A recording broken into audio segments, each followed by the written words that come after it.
there everybody, this is Graham, also known as the Collector 75, and welcome back to another Transformers review. As you can see, I'm going to be doing the Generation 1 Fortress Maximus from 1986, Headmaster Commander. I got this guy out of the box about half an hour ago, and I hadn't got this guy out for, I don't know, 5-6 years, something like that. He's been up in the loft in this box just here. You can't really see it, it's this one just here. I'm going to show you in a minute.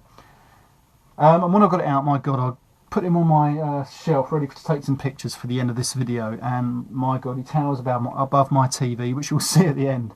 And I forgot just how impressive he is in robot mode.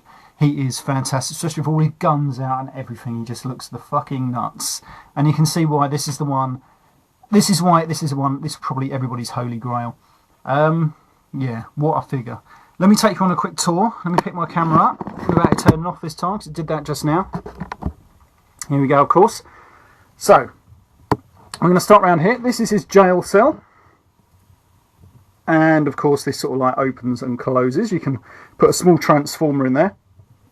Let me just put this half of cog and grommet in there. There we go. He fits sort of like, well, he doesn't fit in there too well, to be honest, but you get the idea. We'll put him over there. And so obviously this jail cell will close, so you can keep a little Decepticon in there, and this will also close up. Let me just open that back up. Actually, we'll keep it closed. Then moving around, we've got these ramps, of course, for Autobots to drive up. These little things will work. I've got to be careful about scratching off the stickers as you move this. You can move it forward and a little car will shoot off if you do it fast, but obviously I don't want to do that too fast because it will scratch off all the stickers. Now then, this little radar dish thing here will, of course, little 12, thanks to this little button. Don't really see the point in that myself, and it would have been nice to have some paint applications on that. Moving down, we have Cerebros in there, in his communications sort of like mode. Not really a mode, to be honest. I think they just put him somewhere just for the sake of putting him somewhere, really. Again, we've got this ramp on this side. This is, of course, again, you've got this little slidey thing, if I can get it to move. Do it for quick enough with a little Autobot car on there. Say the size of a Stunticon, and he would easily shoot off. This side just has like a little hanger sort of like bay on this side. Doesn't really come off or nothing. Moving round. If we come round to this side, if we come back round here, he's got a nice little helipad on there. If you come around here, you can see this little door. These will open and close if I get my finger in there. They're a bit tight. There we go. See, it will open. Then if I come around the other side, or I just push my finger through. Oh, there we go. Without falling over. You can see. So, there we go. So, Autobot cars can drive in there.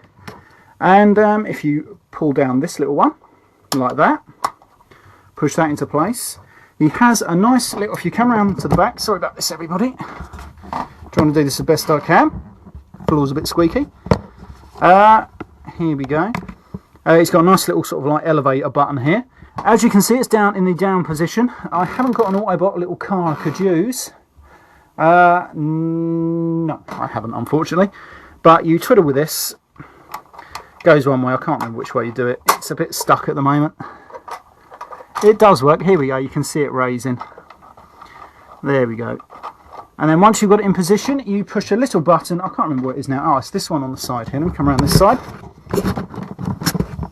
You push this little red button and it would eject it, much like all the other cities, and it would just shoot down the ramp. Right, that is almost it for city mode. As you can see, he's got these guns packed away at the back here. Nothing much up with them. But now then, here we come. It's a little control centre. This is where Spike sits. On most of the promotional pictures of this, you will see this actually round the other way, facing that way. I don't know why they actually switched it or whatever. I don't know. But that is how it is on the promotional pictures. If I just come over here quickly, as you'll see on his box, there we go, you'll see. That is how they have it. So, now then, let me open it up and we'll show you Spike. There he is, sitting in there, controlling Fortress Maximus. We'll take him out. We'll just close that back up and we'll come back round to the front. And we shall now put them down, put my camera down, like so. There we go. And this is, of course, little Spike. There he is. Much the same as all the other. Let me just move this back so we can all get him in the light. There he is, same as all the other little Headmaster figures. exactly the same size. No real differences, just a little bit of different sculpt, obviously. We'll put him down there. Now then, the other guy I wanted to show you is, I can never remember their names, it's written on the side here. Let me just, here we go. We've got Gasket and Grommet. I can't remember which one's which. I should have really checked out before I'd done this review, but it's one of those little things that I forgot. This one's like a little attack car, like that. It's not too bad. But then again, not particularly great either. And this one's like a little armoured carrier. He's got his two little guns just there and there. But believe me, it doesn't do nothing. No paint applications, a couple of little stickers and not a lot. To transform this guy, it's virtually simple. It's not even a transformation really. It's basically just take him apart and reorganise all the bits. Just put that gun on that side. That's his little handgun I like to keep there.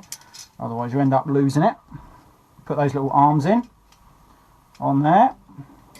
And then the torso just sort of like slots, you're not going to really see it too well, just sort of slots in there and just holds together. And this combines to form Cog. And you're just going to get a bit of arm movement in that. It's a very cheap figure that they just wanted to include with it, a little bit of extra play value. Other than that, it doesn't really do a lot. I'm going to come back to him a bit later, because he does go with Fortress Maximus when he's in his attack robot mode, with all his guns pointing out. Right, sorry about that, everyone, just got interrupted there quickly. Yeah, you can also add these little guns just on the side here. You can sort of put them up there. It's like, I don't know, who knows what, antenna aerials or something, or just to add a little extra feel to him. Yeah, so he doesn't look too bad. Like I say, he's got quite a good city mode with lots of play value and everything, and he's quite big. Probably my second favourite after Triptychon. Though he is bigger than Triptychon, and he does look, I don't know, I just love the look of Triptychon, he just looks fantastic. Right, before I go on, I just want to show you some of these extra little things. This is his instruction booklet, a nice big instruction booklet. Really thick as well. I was going to get it out and show it to you, but I can't be bothered, to be honest. What else does he come with? Comes with this, with all the Transformers that came out that year, in 1987. Like, you've got the Trigger bots and who have you. And he also came with this little... the Autobots are under attack, and it's just like a little leaflet and everything, like so you get Megatron and Reflector and everything like that. Yeah, so that's all the little bits that come with him. Let me see if I can show you this box, because I've taken some pictures, but I just wanted to show you this in the review itself. I don't think I'm going to get this on, but this box is virtually sort of like mint. The only bit of wear is just on this corner here. There we go. And that is, believe me, that is, look, I'll just try and get it on quickly. That is virtually the only bit of wear on this box. This cost me £240, about the end of 94, 95, something like that. And at the time my mate said I'd been ripped right off, but to be honest, I knew I'd never. But it was a time when Transformers were just dead in the water, no one wanted them. So I was quite lucky to get that. And like I say, it had never been opened. I was the first one to open it. Came with a giant sticker sheet, I put all the stickers on, I loved it. Absolutely brilliant thing.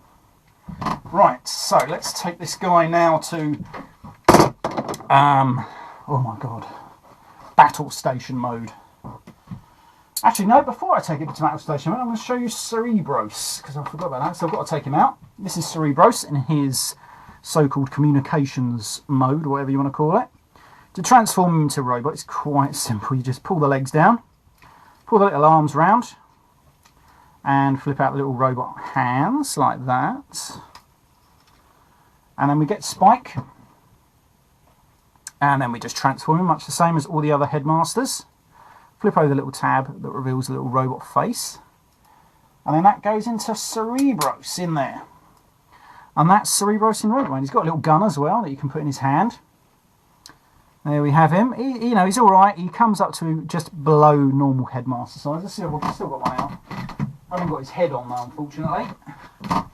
But that's him with a hard head. As you can see, he's a bit smaller. But, you know, what can you do? So that's Cerebros. I'm just going to pop him to the side, because we won't need him until we turn Fortress Maximus into his robot form. Right, so to turn him into the battle station. It's not that hard, it's just going to be a bit finicky, trying to get this on the camera. And put that there. Right, first of all, we fold up these ramps. And they do sort of like have little connectors that then fit into there and hold in place. We close this up, and it's got a little door here that closes up. This closes up. These little side doors, let me just redo the ramp because otherwise I'll forget to do it. There he is, it's coming down. There we go, it's just, otherwise I'll forget about that. So we close the two side doors up. And close that up. And he also has this little area, bay area here. You probably saw it when I came round. Nothing much to talk about that bit. We just close that up.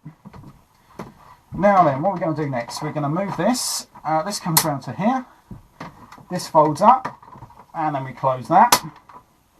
And then we sort of like lift him up now. We close this ramp. That goes under there. Which way does this actually come around? It actually comes around, we turn it around this way now.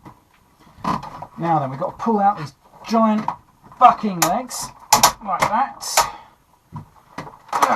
Right, I don't know if you can all see this, but you've got to straighten them out. This is almost basically his robot mode laid down on his back, which in a way is a bit of a cop-out, but in the same way it actually helps. And then we move down his feet, like that, like that. This gun, I don't know if we can see this in the camera, make sure so you can all see it. This gun folds flat, and he does have some guns tucked away, so we extend those, like that.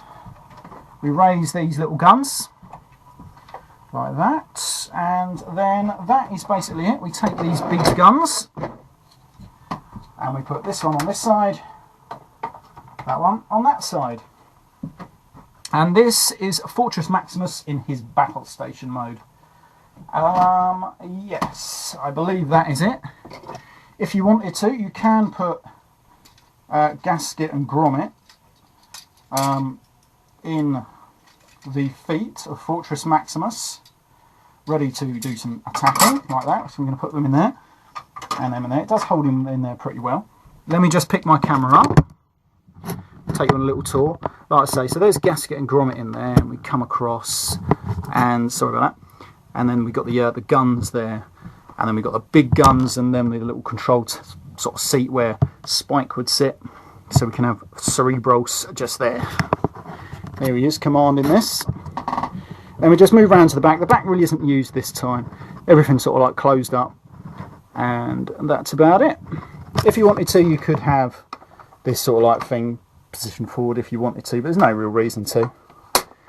But that is it, really. And that is it. I don't think I've forgotten anything. Like I say, he's got this little sort of like side gun round here. It does sort of move, and you can also use it in robot mode as well. But that is about it for his so-called battle station mode. I'm going to put that there. Some of the pictures that you may have seen about this actually has, if I can show you it quickly, I'm moving from Cerebros. Does have the legs. Oh, bloody hell, let me take those out, otherwise they're going to shoot off everywhere. Does have the legs out to this position, like that, and then it sort of like facing this way, and then these guns pointing forward, like that. I don't know if you can see it too well. Let me pick this up. There we go. So you've got them in this position, which does actually look quite good. I do like that. But I'm not quite sure when they never used it like that. I don't know. But I have seen pictures of him like that in like the prototypes and everything. So yeah. So right, that was his battle station mode. Let's get this guy ready for his giant bloody robot mode. Right. We put these guns away like that. We put the feet back up. I don't know if you can see me doing this. We've just got to sort of pull them out because they just sort of fit in a funny little ratchet joint. Let's pull them out.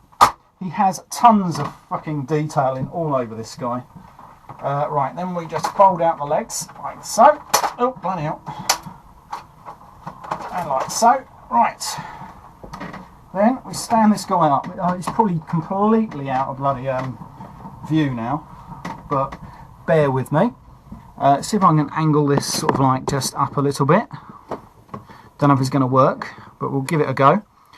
Don't want to touch the camera too much, it'll probably turn off. It's getting old, this bloody camera phone. I'm going to need a new one soon. There we go. I don't know if it's probably going to go up anymore. Let me try shoving that under there. There we go. It just needs to go up a little bit more. There we go. You can basically see what I'm doing now. Right, so then we split this giant sort of like tower, central tower. Oh, there we go. Bring this round here, and it does clip into position on both sides with a big click. On this one, we just need to get past this little thing. And again, this one does click in there nice and well. Now, you're probably not going to see this. I can't really see if you can see it. Oh, you can. Just about this little sort of thing here does come all the way around to the back and clicks into position. I think, yeah, you're supposed to do that first. There we go. So then that clicks in like that. And when you've got these in place, they do hold it in place as well. Now then, you fold down the giant robot arms, turn around the fists, like so, like that. You can do what you want with this at the moment. Let me just fold it away, like that, and then flip it round to the back. I'll show you something with that in a moment. I can't remember if that's just because, yeah, it is, isn't it? Don't worry about that for the moment, I'll come back to that. Right, so there is Fortress Maximus in robot mode. Let me just adjust my camera a tiny, tiny bit, get him in the centre there. Right, let's sort Cerebros out. So here we have Cerebros, and we're going to take the little gun out. Now then, we fold away the little arms. Just before I do that, I just forgot to show you, when you put Spike in there, it does reveal his stats. Fortress Maximus, and they are all 10, I believe. That one looks a little bit funny, but yeah, they're all 10. But anyway, we close that up. And then we fold his arms back round, turn him over. What happens now? These legs come down to the side, like so. I'm trying to get so you can see it, but I don't want to break the bloody thing. Here we go, like that. And then, as you can see, it's got a little connector just there, and it goes into that little port just in there, like that. Right, and then we come around to this side, and then we raise this panel like that, and it clicks into place, revealing Fortress Maximus's head. And like I say, you can leave Spike in there, because Spike will easily fit right up here, and then just basically ease him into position. He clicks into place like that with Spike in place, which is pretty damn good. Also though, you don't have to have Spike in there. You can take Spike out, leave him on the side, and then his head will still easily connect in place because he's held in place by two other connectors. Right, so let's just have a quick look at his robot mode. Here we go, start from the top. There's his little head, well, head, big head even. And we come down, there's his body and everything, and you can see some pretty good detailing all over, and he is absolutely massive. Now then, someone else wanted me to do a size comparison. I've taken a picture already, but I'll just do it quickly. Here he is with Revenge of the Fallen Jetfire leader class, and he just comes up to his knees. So there we go, you can see just how big this guy is, especially if you angle the camera down like this, he looks even taller. A brilliant figure, I tell you that now. Right, so let me just get rid of him. Just put him up on my shelf. Just up there. Oh, there we go. He's going to stay there, isn't he? He's not going to fall off. Right, so that is him in robot mode. Let me go to attack robot mode. Let me just put this down carefully so you can all see it. There we go. Right, now then we put gasket and grommet in his little feet. Like so. We raise these guns out of here. We open up these like that. These become little machine guns like that. We open these up. He's got little guns in his fists. We turn these round, open them out like so. Let me just do it so I can see what I'm doing. We open them out like that. Then what do we do? Then we've got to come around here. See if I can get this one out. It's got his giant guns just there like that. This one you just need to gum up like that. He's got his giant guns in there like that. We get his guns, put them in his hands like that, and that is his attack robot mode, and he's just got guns everywhere. I do love this guy. He is absolutely brilliant. I put little black sort of stickers in there just to make it look like, you know, like they're proper like little sort of guns sort of things. And like I say, there he is with gasket and grommet just in there. An absolutely fantastic robot mode. I do love it. Hard to play with, but you know, from a collector's point of view, it's absolutely brilliant, and you can see why everybody wants it. Anyway, so I hope you like this review. I'm going to put loads of pictures at the end, and yeah, brilliant figure. And I shall, well, yeah, this has been Graham, and I shall see you all next time. Bye for now. Hey everybody, just another quick little thing. I forgot to show you with this world's smallest Fortress Maximus knockoff that I got. Yeah, it just comes up almost just under his knee. There he is with a little spike, just to get a little bit of a size comparison with him there. Yeah, that was it. Just another look round him. Look at that. Oh, what a fantastic robot mode he's got. Yeah, so that's been Graham, the Collector 75, and I will see you all next time. See you later. Hey everybody, back again. Sorry about this. I just noticed that I was just putting all my stuff away for Fortress Maximus, and I was looking at this leaflet, and there's Powermaster Prime. Now, I don't know if you're going to pick out too well, but just here we have the hands for Powermaster Prime. And it shows this is the prototype version, because this is without the metal cab or the clear windows. It was on the Japanese version. But it does have the hands that are retractable. So it shows that that's what was in the prototype, but they never bothered to make it like that. I don't know if they're going to show up too well just there either. I'm going to try taking a picture of this and then putting it at the end, right at the end of this little video as well. Just a little bit of a curiosity there. And it does show as well that you did have, well, they were going to make it with chrome smokestacks, and the hands were also going to be red as well. So there we go. Sorry about that. Just wanted to get that little bit in. I'll see you all next time. Bye.